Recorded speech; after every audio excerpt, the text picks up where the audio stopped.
A J-Mix exclusive.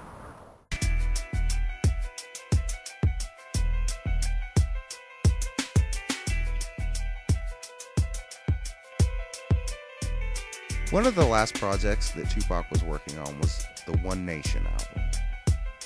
Do you remember his concept with that album? There wasn't a concept. It was an attempted concept. Understood.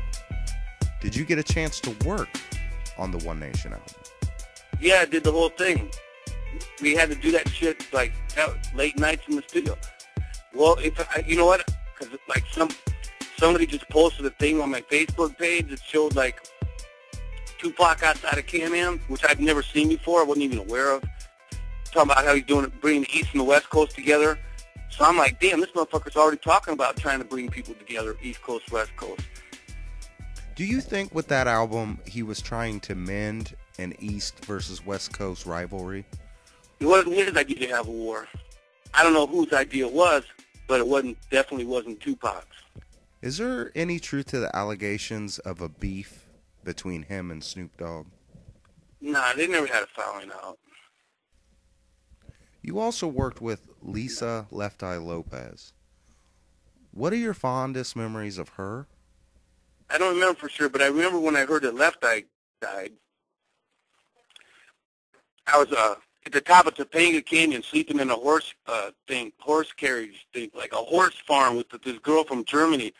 And they came out and they tapped me and they said, "Do you know your friend Left Eye?" And I said, "Yeah." And she goes, "She died." And I was like, "You gotta be fucking kidding me. Here we are just trying to make a comeback with the role, and here we go, fucking again." Couldn't believe the shit.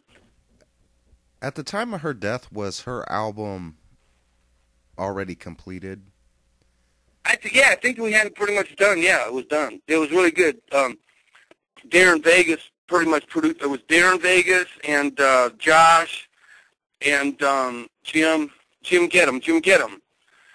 I think Vegas did most of it. No, it was a great album. It was probably one of the coolest times records I ever took in the studio, where we like redid music and all that kind of stuff.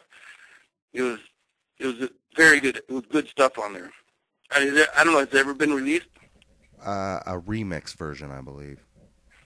Is it out? I think that Death Row released an album online for download.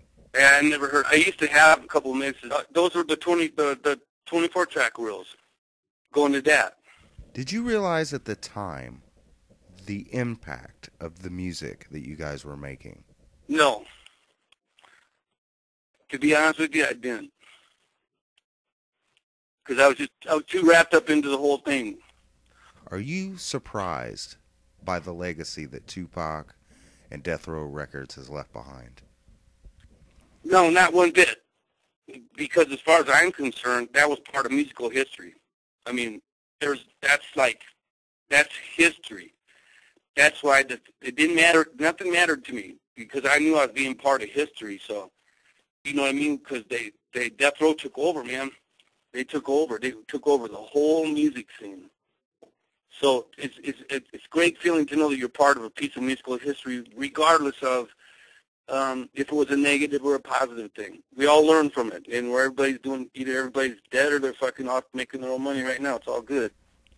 Tommy, you're working on a new book. Can you tell the fans at TupacNation.net about this book? Yeah, I mean, if you want to, yeah. Can you tell the fans what this book is called and what it's about?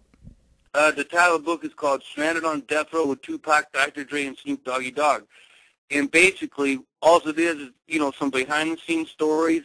It's not a tragedy. It's a comedy. And it tells, crazy stuff that people might not even expect to hear from something like that. And then, I'm not dissing nobody. I'm not trying to start a war. I'm just telling what was up because, I think that some people might find this stuff interesting. And plus, I might as well get paid off the rap game, because that's all the rap game is about. That I've been told is nothing about getting paid, nothing else. So, kind of just starts out and it talks about when I started working at Death Row with Dre and then his engineer and then, the whole, the dog pound and all that kind of stuff. Because I was basically with Death Row for 15 years. So, it's just something for people to read, check out, you know what I mean?